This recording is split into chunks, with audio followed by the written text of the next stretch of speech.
3, 2, 1. Welcome in. Life in the Red podcast. I'm Chris. There's Steve. There's Parker. It is 3:17 p.m.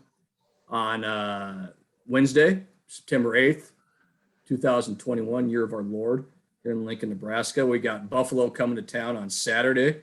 We're going to talk some football. We're going to talk a little hoops. The schedule came out today. A step up in competition, certainly for Nebraska this week, moving from the FCS to the MAC, the Bulls from the MAC. So let's just get right into it, right? And we just talked about this before we got started.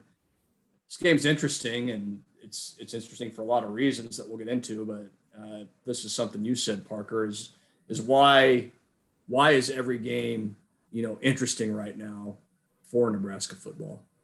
Yeah, well, it's something that Simple said a couple of weeks ago. Actually, I don't know if it was on the radio or on a podcast or I was talking to him in real life, or I don't remember exactly what the context was, but Simple said it feels this way sometimes during referendum seasons. And that is, it is a referendum season to some extent.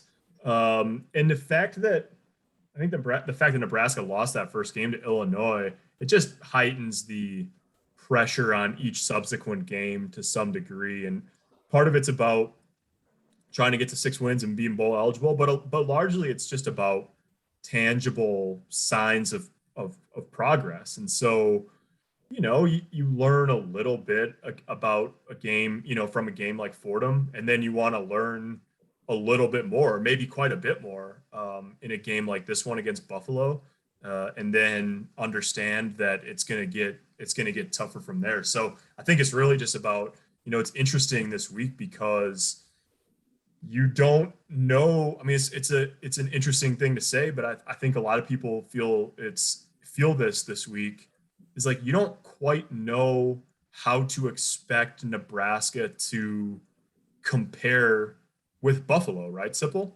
Like, you don't just look at it as across the board, Nebraska will just be superior across the board. So maybe depth wise and overall, roster wise, but I just find it to be sort of not exactly a measuring stick game, but I'll just be very curious what it looks like, on Saturday between the two teams. Oh, yeah. I don't even know where to start with the conversation. I mean, it feels almost like a do-over game for Nebraska to me. I think Buffalo poses some of the similar challenges that Illinois did, probably a team that's fairly commensurate in talent to Illinois. I guess one thing I'm interested in is to judge whether Nebraska has a lot more talent than Buffalo. I watched Illinois play UTSA. So think about it. UTSA beats Illinois at Illinois in a night game and gets close to 500 yards. UTSA is an upper-level Conference USA team. Picked third in the division, but some people say they're good enough to win Conference USA. Buffalo considered an upper-level MAC team, so probably similar. I mean, in some ways, I wonder if Nebraska is basically an upper-level Conference USA or MAC team. If that's what we're looking at right now. A mid-level Big Ten team or a mid to lower level Big Ten team. Now, here's the thing. Nebraska can prove otherwise, and that's kind of what if you're a Nebraska fan, that's what you're hoping to see, right? Does that make sense? Yeah. Yeah. All right, Baz, what do you think? Yeah, I think you hit it perfect. Like I feel like Buffalo and Illinois probably have commensurate talent. Like, I feel like they're similar. Maybe I'm way off base with that, but feels like they're similar from a talent standpoint. So it is a look like how different is it going to look Saturday compared to 2 weeks ago? How different is it going to look Saturday compared to last week, which who knows? But yeah, like it is kind of a statement game, and it could be a statement game for a lot of reasons. If Nebraska wins by 2 or 3 scores and looks good, you go, okay, maybe there's some progress being made there. Maybe that doesn't change your opinion on what's going to happen at Oklahoma in a couple of weeks, but maybe it gives you a little different, outlook going forward after that game once you get into conference play. Nebraska wins a close game, loses Saturday. then what? Then the resignation of failure probably sets in a little bit when you start looking at what's ahead. You're 1-2. When most people thought you'd be 2-1 at worst, and maybe even 3-0. So it's a big statement game in that way. And I think that's kind of what's interesting to me about it. Cause like Sipple said, I think Buffalo and Illinois probably similar from a talent standpoint. What has Nebraska done to improve in the 2 weeks since Illinois? Yeah, it's an interesting conversation about Buffalo and talent. And Sipple, I know you and Sam talked about this on the Showdown this week, which I was just listening to before this podcast. I'm curious. There's that group that we sort of talked about with Nebraska, Illinois, UTSA. That picture, Nebraska was favored by the time it closed. They were favored over Illinois by 6 points or something like that. Illinois was favored by 5 over UTSA. This is a line that's gone from 11.5 to 13.5 in terms of what Nebraska's favored by this week. I thought, look, Buffalo, take nothing away from them. They played in the conference championship game last year. They lost a lot of talent off the team, plus the coaching staff. Maurice Linguist, they obviously were ready to play last week. They beat Wagner 69-7. First of all, Wagner was a lot worse than Fordham was, just by sort of eyeball test. I wasn't blown away by Buffalo, and coming from a guy that covers Nebraska, it's not like I'm not disparaging by any stretch of the imagination. I thought speed wise they're ordinary. I'm interested to see what Nebraska does offensively, what they can do offensively, because Buffalo is well coached. They clearly understand what they're doing. And there's going to be stout up front. I don't think there's any doubt about that, but I'm not sure if Nebraska doesn't have the athletes and the ability offensively to create some big plays and create some offensive production against Buffalo, they're really in trouble. And it's probably not, you're probably not going too far on a limb saying that, but it just looks to me like a defense that overall, speed and talent wise, Nebraska's got to be able to take advantage of that. And they've got to be able to put, a pretty big number on the board and move the ball. Because if they can't do it against Buffalo, I don't know how they're going to do it against Michigan State and Minnesota and Michigan going forward. Yeah. This game kind of reeks to me of Nebraska putting up like 600 yards of offense, but scoring like 27 points. That sounds about right. And still, winning the game, and you pile up all these yards, but you have a couple screw ups, you throw a pick six, or you have a special teams mistake, or you just have a bunch of turnovers or whatever. And you don't turn that offensive production into a blowout. So it kind of, go ahead, Parker. Yeah, it's a chance to exactly like you said, Bass. It's a chance to take what you showed you can do against inferior competition with Fordham and have your point total match your offensive production, which Nebraska, this isn't just an Illinois conversation. Nebraska hasn't done that consistently enough the last 3 years, really, at all. And so it's Frost said that they did that deep statistical analysis this offseason, and they were second in rushing in the Big Ten and up there in efficiency, like yardage wise per play. But they were like 12th in scoring. And so it's just another week before you roll into the big guys, to show that you've put some of that behind you, that when you get in the red zone, you're going to score points. They did that against Fordham. They didn't do that against Illinois. It's another week to show that you're not going to march 60 yards and have it stall out because of a holding penalty or offensive pass interference or something like that. They didn't do that against Illinois. They did against Fordham. And so, the talent ramps up by a notch that you're playing against. You got to show that those things that you cleaned up a little bit against Fordham are portable to Buffalo. It's sort of like crawling, and then we'll see if they can run after that. But you got to prove you can do the first one before you get to the second one. Yeah, it's hard to know what to expect. I think it's a hard game to pick. I picked Nebraska to win, but by 4. I don't know. I still don't have a really good feel for Nebraska. I thought I did going in, and now I just don't. A lot of it's tied because I don't know what the offensive line's about right now. It's hard to tell. Mixed bag so far. They weren't very good against Illinois at all in either the run game or pass protection. seemed like they found their footing against Fordham, but what exactly does that mean? I thought the defensive line would look a little better. Some of its style of play, opponent's style of play that maybe you can't really tell. But hey, I'll tell you one thing. We'll know a lot more about Nebraska's defensive line Saturday. I mean, Buffalo will test. Buffalo will will test you. Yeah. Buffalo will test you. They'll run it. They got a good running back. They got a veteran quarterback who's not going to be afraid to throw it around. It sounds like they're going to be a little bit more balanced than they were under Lance Leipold. They'll want to try and throw it a little more. So that's going to be. You're right, Sib. It's going to be a good test for Nebraska, and like you said, I don't know what to make of this team. I don't know. I didn't take anything out of last week. I don't know how you could, and I think this brings us to maybe a good spot to do our hot topic for the week. Okay. I'm going to jump right into it. Nebraska gets into 3rd and 5 on Saturday, 3rd and medium, whatever you want to call it, big situation. What's Nebraska doing on offense? Who are they going to? What's the call? You guys go first. Lead it off, Baz. Yeah. Well, the ball's going to be in Adrian's hands. I don't think there's any question about that. It's just a matter of, is it going to be a quick hitter to the tight end? Is it going to be a quarterback draw? Do you trust him to throw it down the field a little further and get it past the sticks? A couple times this year we've seen him try to go to the tight end in the flat and let the tight end make a play. Again, this goes back to lack of real identity. We don't really know what they're going to do in that situation. Baz, call the play, Baz. Call it. I just got to delay a game. They're throwing. Call it. They're throwing the quick hitter to Austin Allen is what they're doing. It's going to be a pass. They're going to throw it to Austin Allen. All right. Yeah, I need you in the headset to be decisive. Yeah. So I'm not the OC. Adrian just jumped you for not being ready to go.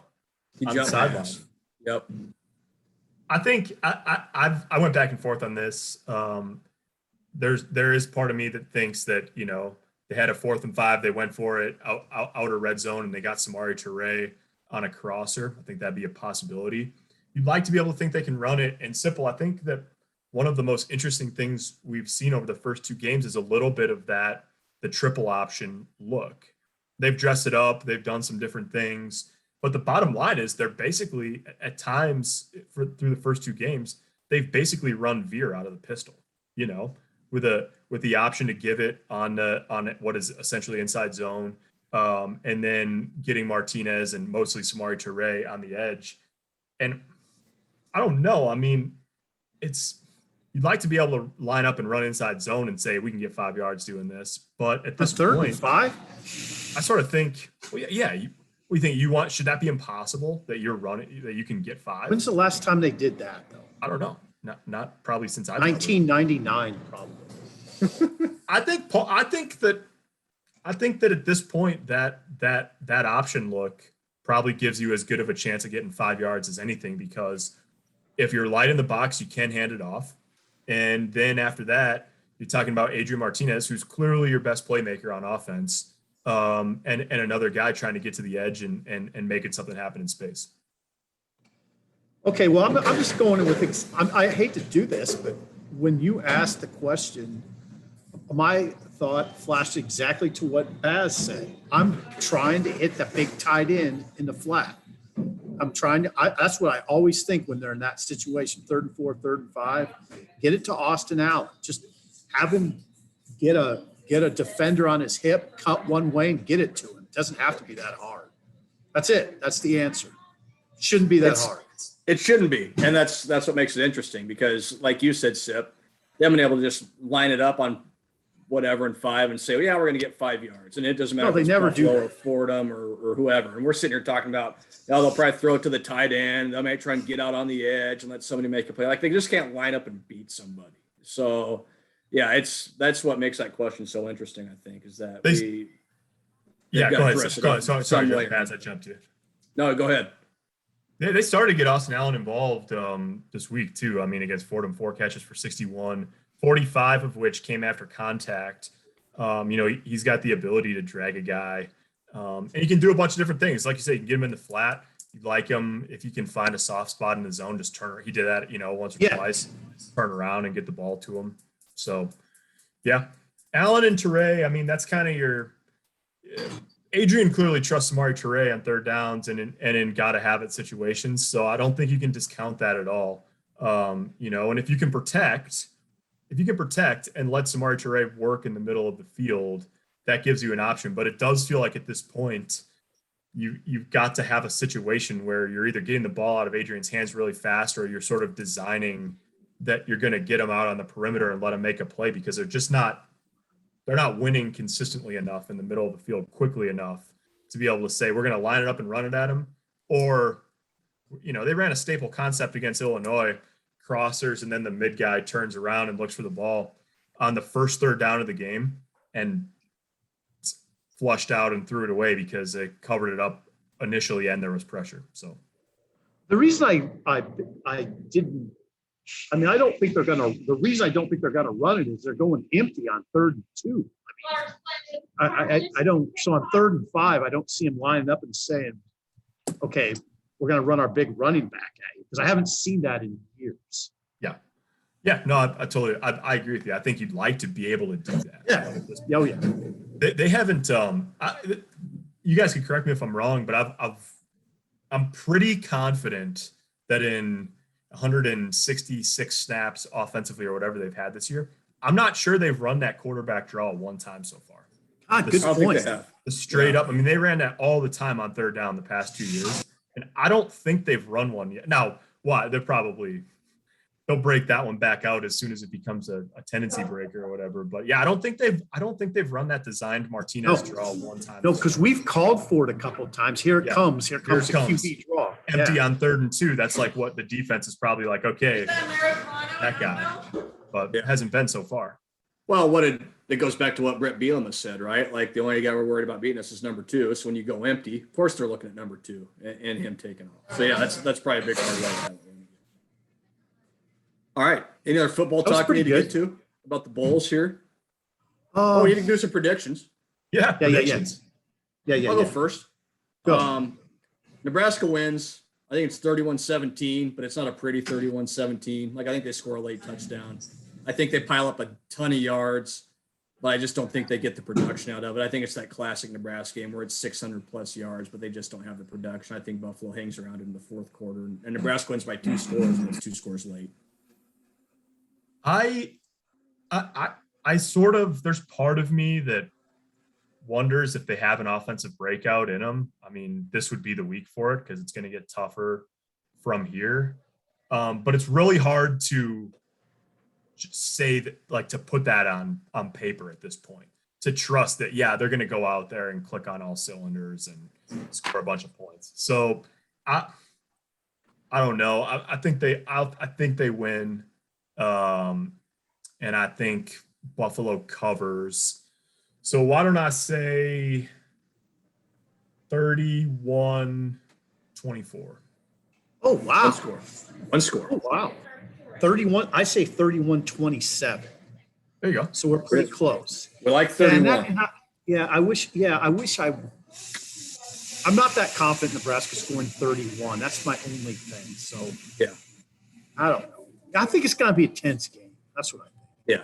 I'm not real confident in them scoring 31. Like I said, I think they get one late. Like Buffalo's trying to make a play and they maybe break a big one and score just to kind of salt it away. I don't think Nebraska's getting to 31 easily by any stretch of the imagination. So, all right. Should we do a little hoops talk and get out of here? Yes. Hoops. Yeah. Hey, what was the schedule about? The Big Ten, the conference Nebraska plays in, released its conference schedule today, Sept. I did 4 takes on it for our website, Journal Star. Scalding hot. /Oscars. They're scalding hot takes.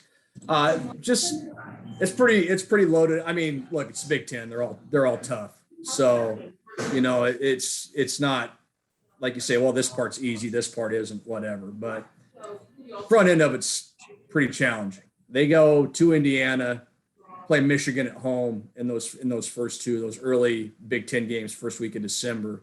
And those come the same week that you're playing at NC State, you're playing Auburn and Atlanta. That 4-game stretch is pretty tough. When you look at January, okay, they got 9 games that month. 8 of them were against teams that made the NCAA tournament last year, and the other one's against Indiana, who was on the bubble. So you play Ohio State twice. You play Rutgers twice. You know, you're at Purdue, which is probably the toughest road environment in the league. You're at Michigan State, which is probably the second toughest road environment in the league. And it's brutally hard. That feels like punishment.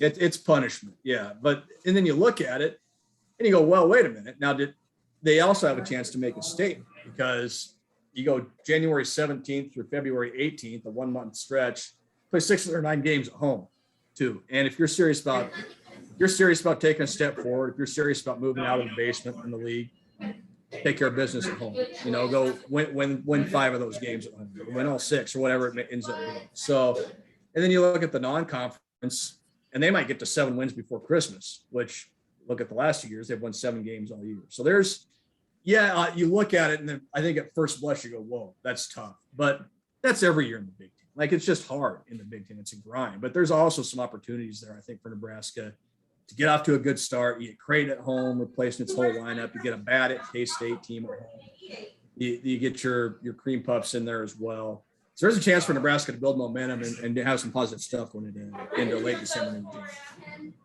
Bez, have they officially started preseason stuff, or is that a few weeks out yet?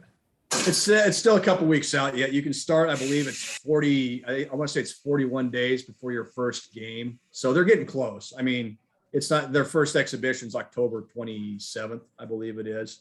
So they're getting close. I think the day is like September 17th or something like that is the first day they can officially practice. They're doing individual stuff now, you know, and coming in and shooting and whatnot. So getting close, still a little ways off, but everybody's on campus. TC Tominaga was the last guy to arrive a couple of weeks ago, right before classes started. So everybody's here.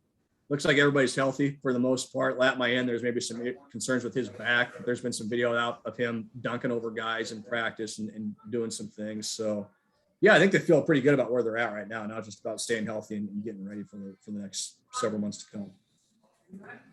Anybody? Hey, did you look at anybody else's schedule? Iowa's got a doozy. Yeah. They're replacing, of course, Luka Garza and Joe Wieskamp, and their beginning of the schedule is brutally hard. Ohio State's got a tough. I mean, again, you can pick out anybody and say, you know what, here's a tough stretch, here's a tough stretch, here's a tough stretch. It's just the way the Big Ten is. So who are the best teams in the Big Ten? Purdue's going to be really good. We know that. Had a great freshman class last year. Added a great recruiting class this year. Michigan had the best recruiting class in the league last year, or for this year, won the conference last year. Michigan State's going to be really good. Illinois loses Io to Sumner, but brings back Kofi Coburn, Andre Curbelo, some other guys, add some talent there. You know, it's kind of the usual suspects. I think Iowa's going to fall off a little bit. Maryland's going to be really good. They'll have a whole new backcourt, a couple transfers coming in that are really going to help them.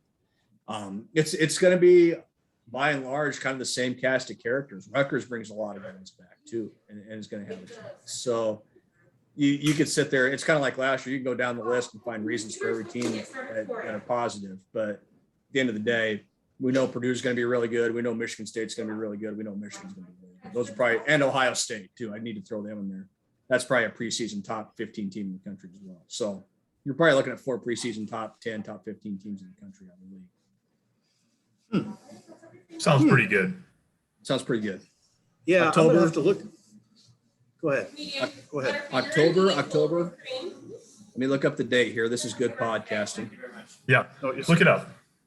October 27th, Peru State is the first exhibition. Halloween is the Colorado exhibition, the charity exhibition. Then the season starts November 9th, Western Illinois.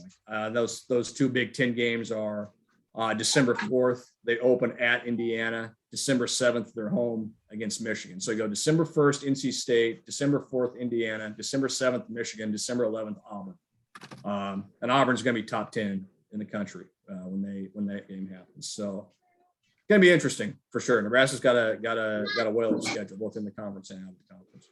Simple. Do you know the mascot for Western Illinois? I want to say moccasins. So it's not a bad guess. It's the Mastodons? leathernecks. Oh, leathernecks. Yeah. The leathernecks. I should have known that. If I really dug in on it, I would have gotten it. It's okay. I just wonder, do you think we made clear? I don't know. There's a part of this football season. Maybe it's like this all the time, but this Buffalo game I guess just feels incredibly big to me. Like, if they lose it, then what? Like, Yeah. Well, it's just that's what we talked about. Like every game's big, right? It's a referendum season. Like every Yeah. game's big. feels a little too heavy for me. It does. It does. Feels a little Yeah, too Buffalo heavy. should not be a heavy game unless you're like Miami of Ohio or something like that. But Yeah. How do you think, if it feels heavy for you, Sipple, how do you think it feels on the head coach? Well, I know. I don't even know what to say sometimes. This place is so bizarre. But that's where we're at. That's where we're at. This game is gigantic. I don't know how else to say it. They it's should going to be They should it's gonna fly be that on one of those planes that flies above the stadium with the banner behind it, like before kickoff on Saturday. That would be a good one. We could, maybe the Journal Star would, that could be the marketing. This game is gigantic. Nebraska versus Buffalo. This game is gigantic. Or maybe it would plane be, crashes. or maybe it would be Lincoln Journal Star. I don't even know what to say anymore. That'll probably be accurate. Well, it might be interesting, right? Like it's 9/11. Like there's certainly going to be like some ancillary stuff around the game that happens. The alternate uniforms. So the atmosphere in the stands might be a little different too. Like it's just going to Might be charged up. It could be really charged up. You're right. The home team could use that. They could use that lift. Yeah. What do you guys think of the crowd against Fordham? Just from an atmosphere standpoint. Good. I thought it was fun. Yeah. Yeah, I thought it was excellent, actually. It wasn't, you just wondered if it would be so obviously kind of barren, but it wasn't. I thought it was excellent. And I think this week, I do think it'll be kind of charged up this week. 2:30 kickoff opposed to 11, kind of a representative foe. I think people understand this is pretty big. The fine folks that come to Lincoln and do some tailgating on Saturday need to make sure they hydrate, because the high temperature on Saturday afternoon, look right now, the weather service says 97. Parker, is that right? Yeah, it's gonna be like mid to upper 90s on Saturday afternoon. Are you gonna wear short pants, guys? Are you guys gonna wear short pants? No, because it's like 64 degrees in the press box and we sit right underneath the vent. Like 39. It's like Simple. You know this. It was a summer day on Saturday last week, and you were wearing a coat. Right. Yeah, I'll have layers on in the press box that I will then shed to go down to I might wear tearaway pants. How about that? It'll be like a basket. Like we'll get up to go down to the field. I'll just rip my tearaway pants off like that. You're right. It is pretty cold up there. I thought about you. You looked. I was mildly concerned about you. I thought perhaps I should bring a blanket next time, just to make sure, one of those reflective Afghan blankets. Yeah, just to make sure that you didn't become hypothermic. Bring a shawl. Yeah. Sipple's just wrapped up in a blanket sitting in his chair. It's like he drove his car into the ditch in a blizzard, like in Cass County somewhere. He's just like, he's just trying to survive. He's just trying to survive until help comes. Okay, well, help ain't coming. That might be the best information I've gotten all day. It's going to be 97 on Saturday. 2:30 kick, so you get right in the heat of the day too. Yeah, it's going to be mega hot. Hopefully they have a thermometer down on the field like they did in Illinois, so I can take a picture of it and post it on social media. Oh, was it hot? I didn't think it felt that hot. It was about 100 degrees on the field at Illinois when we were down there. Hello, that's pretty hot. Yeah, and that was an hour. That was an hour before the game at noon. So maybe I'm just being insensitive to the plight of the players. Well, you're a little tougher than the average bear too. Like you're a little more resistant to those things. I'm a Heat player for sure. You are. You're a Heat player. You're not. There's no risk of you cramping up. You're ready. Easy, Parker. See, here we go with the age stuff now, right? Right. We always got to turn this into an age discussion. I didn't mean it as an age conversation. We could go there if you'd like, though. All right, let's wrap this thing up. I think we've talked about it enough. All right, guys, thanks for tuning in. We'll talk to you next week. We'll see what Nebraska's looking like heading into Oklahoma. Thanks for watching.